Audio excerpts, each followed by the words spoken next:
Hiya, welcome to our channel. So we're going to be talking about all sorts of different things Pokemon cards, and we thought it would be a really good opportunity just to start by learning a little bit about each other, and then you can also learn some stuff about us as well.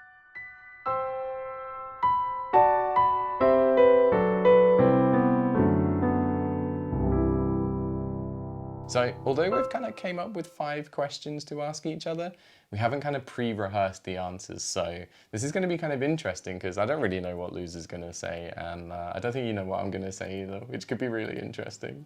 Right then. How did you get into collecting cards? For me, like, I was the childhood collector. So I was there when, you know, that whole 25 years ago, Pokemon came over and sort of exploded in the UK. I was there when like the cards started getting banned from schools because it made us too rowdy. Yeah, you know, it was a really kind of fun time when all you saw everywhere was Pokemon. It was really huge. And of course, the hilarious thing back then is like everyone said it was a fad.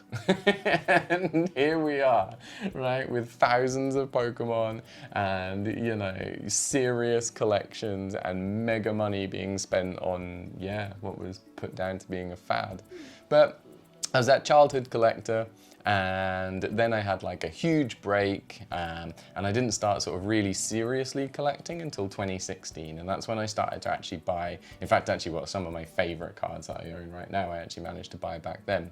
Then sort of as things happened, you know, I had another long break, and it's sort of quite recently, I want to say 6 months, I think. I don't think it's been 6 months. I feel like it's felt like 6 months because that's how in-depth it's been, but it's probably been about maybe 2. I think I know the answer to this, maybe. But how did you get started in collecting, Luz?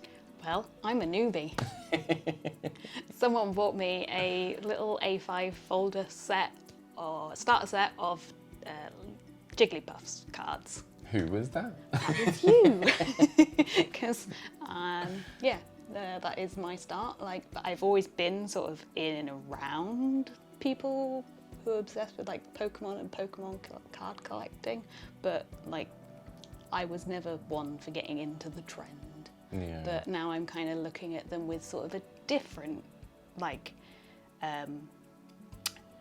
way of looking at them. Like I'm now looking at them as like little pieces of art because I'm an illustrator, and that's what I'm doing at the minute. Is I'm at uni doing illustration, so looking at these like tiny little pieces of art is a nice way to think about them. It's a different way of thinking about them, I think. Yeah, definitely. And I think that kind of tracks with like me as well, because like, you know, when you're a kid, it's just that, you know, as the song goes, you know, gotta collect them all. You're just there, you're just trying to kind of show off to your mates a little bit. I never really got into playing the game, but certainly as I've got like older, way more about the art on the cards.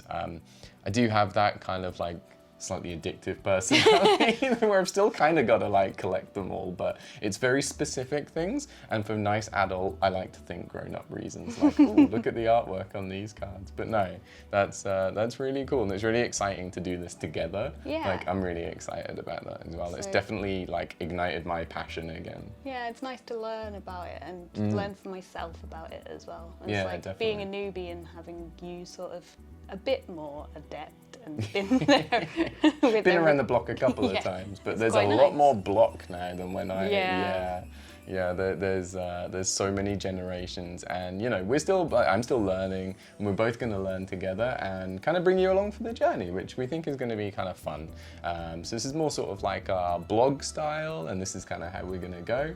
And as we learn things, we're going to sort of, you know, share them out and kind of bring you along for the ride, which will be fun. So now you've actually started collecting, with your minimal collection, admittedly, but valid collection. Your small collection. Have you got a favourite card? At the minute, it is my little knitted Wigglytuff. That's such a tongue twister. Good job for doing it. Can't say it again though. No. Like it's from one of the more recent releases, actually. But it's just so cute. It's just his little the little expression that he's got on his face as well. It's like it's not a big card. I don't think it's even an uncommon card. I think it's just common, but it's so cute.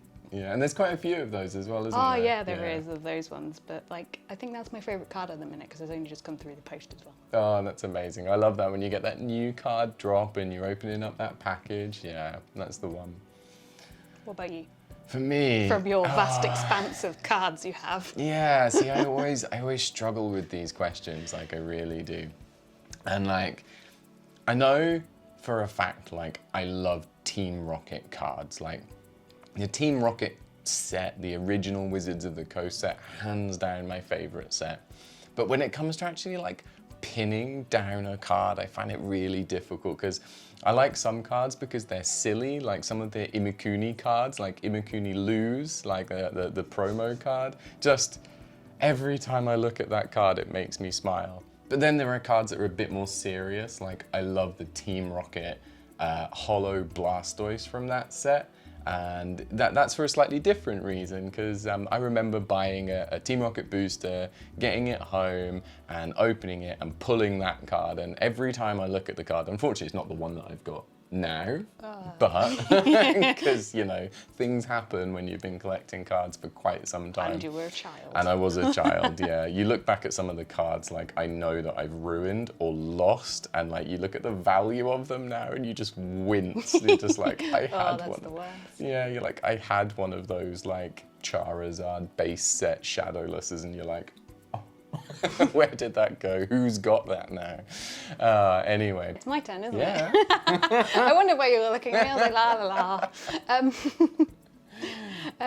la. What is your current coveted card? Oof.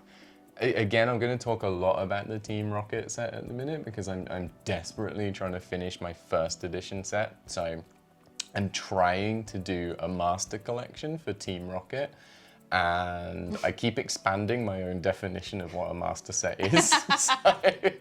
So basically you're putting a rod in your own back. Yeah, basically, but I do need to finish the first edition Team Rocket set.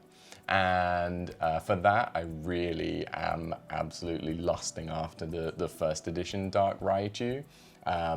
It was the first ever secret rare introduced into the English set, and as you can imagine, being first edition and a secret rare, it's they go for some money. How about you then? What are you after at the minute? Coveted wise, that I probably won't be getting for a little while, is the 143A, the alternative Igglybuff, Cleffa and Togepi GX card. Yeah, I know the the one you alternative one. Yeah. Like the regular version's really nice, but like the alternative art on that is just so cute. And I like the way it's done. Yeah, that's just cool. really cute and nice to look at. Yeah, yeah. The ultimate question then, what is your... No, it's mine. No, it's your turn. Yeah, it's my turn. What is your favourite Pokemon? May come as a surprise to you, but it's Jigglypuff. And it has always been Jigglypuff, like even when I was I think it goes back to the TV series and just seeing Jigglypuff singing in the TV series and then getting out the little marker pen in Raid, just like, oh, yes, that's my spirit animal. Yeah, that's cute. But yeah, generally cute pink Pokemon. My top 5 would be Jigglypuff, Igglypuff, no, Wigglytuff. Yeah, Wigglytuff. Clefairy, Clefable, and then just goes on, I think. It just goes on and on. Oh no, we're getting attacked. Hi, do you want to say hi to everyone? No, you're just hungry, aren't you? Well, for me, I find it really difficult. Hi.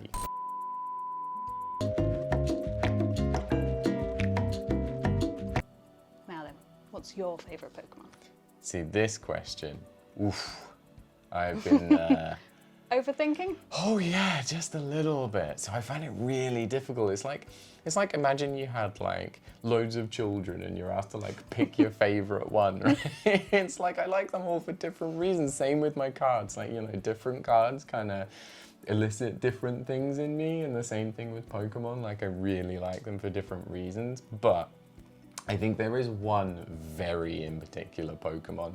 So fans of this sort of original show will know what I'm on. I'm going to say the Squirtle Squad Squirtle. So it's the one with the little pointy glasses from the episode. Yeah, that Squirtle. It's very specific. It's very specific, but every time I think of it, it just makes me laugh. But then again, my little inner goth kid, going back to me growing up and being that goth kid, also really love Gengars and sort of kind of any of those like psychic dark Pokemon, like your Umbreons. Ooh, love an Umbreon, love a Gengar. Yeah, Goth kid. Little goth kid. Yeah. What's your least favourite Pokemon? Oof, least favourite. So again, this is kind of difficult for the other reason, isn't it? It's just like, do I actually hate any Pokemon? It's not about hating them, No. it's least favourite. That's it. Like, least favourite, like, you'd pick something else over that one. Yeah, You're not yeah. striving to go for that one. No, I think at the minute, because I'm staring at it quite a lot on Pokemon Go, and it just makes me think like, why? How did an illustrator come up with that? Who thought this was a good idea for a Pokemon? It's a Sark. A Sork, sorry, not a Sark, a Sork. Like, it's just a guy. It's just like a guy with a bird face. Yeah, it's just a guy in a karate suit. Like, is that a Pokemon? And I kind of struggle with some of the like more recent mechanical Yeah, steel I've seen Pokemon. some of them. You're like, did you just find a nut and stick some eyes on it? Yeah, did you just open a toolbox and go, that's a Pokemon? Like, yeah, some of those I kind of struggle to see. I think sort of going back as well, like Zubats, I have a deep ingrained, I wouldn't say hatred for, but every time I see a Zubat, I'm just like, oh my God, another Zubat. Ever since playing like Pokemon Red and Blue and that Mount Moon where every 3 steps you run into another goddamn Zubat. Yeah, it just, yeah, I can't help even when I'm flicking through cards and I see a Zubat, I'm like, oh, it's a Zubat. Yeah, I don't hate them, but yeah. You don't want them. No. So what about you then? What's your least favourite? There's just so many I don't know anyway. So like, I'm sure there's some more than I probably don't know about. But I think least favourite, I am generally not a fan of like Charizard. Ooh, Like- big opinion. Shots fired. I know, but I don't know. Maybe it's because I'm not good at following trends. Maybe. Like, I don't like following trends, so Yeah. I'm against the popular ones, Yeah. maybe. And Charizard is probably one of the bigger ones, yeah. Yeah, but it's not like I don't like them. It's just, Yeah, and they do go for some silly money. I think at the that's minute it as well. It's like, you're so expensive. I'm not even gonna look at you. Yeah, I think that's a problem for like anyone starting out collecting. There are certain Pokemon where we'd all love to have those cards, but partly because of the hype around them, partly because they are genuinely rare. But Charizard is definitely one of those cards where it's difficult to get into collecting them, like unless you've got lots of disposable income to throw at it. It's tricky. And I mean, I do agree with you about like this, like some of the steel Pokemon are just a bit like. Yeah, it's like, I get it. We get a nice diverse range of Pokemon here. And some of the, particularly like the more recent like bug types and rock types, you're like, yeah, just about. I can just about. I'm sure I'll come up with more in some point as I go on, as I Yeah. continue my journey. Yeah, and I think the best thing is though, like as you're going through, like you tend to, it's very few that you actually look at and go, not so keen. It's more likely the other way around, isn't it? When you look at it and you're like, oh my God, look at that. And that's part of the excitement, isn't it? About Yeah. learning about new Pokemon and like, starting. Yeah, there's just like, even the Pokemon that I don't like, or I don't really know about, sometimes you look at a card and you're like, oh my God, that's a really nice illustration of that. I wonder what all the leather ones look like. Yeah, and that's a really good way of getting into it, isn't it? Like find an illustrator or find a card that you like the illustration of and follow that illustrator and just you know, Bulbapedia, fantastic resource. Put the illustrator's name in there and see what comes up. And yeah, it's a really good place to get started. And that's something I want to do a bit more of, is start collecting illustrators all the way through. I mean, I'm going to do it with Imakuni, but you know, because it's just a bit mad. And but yeah, that's something I want to get into as well, which is cool. Okay, I think that's all the questions then.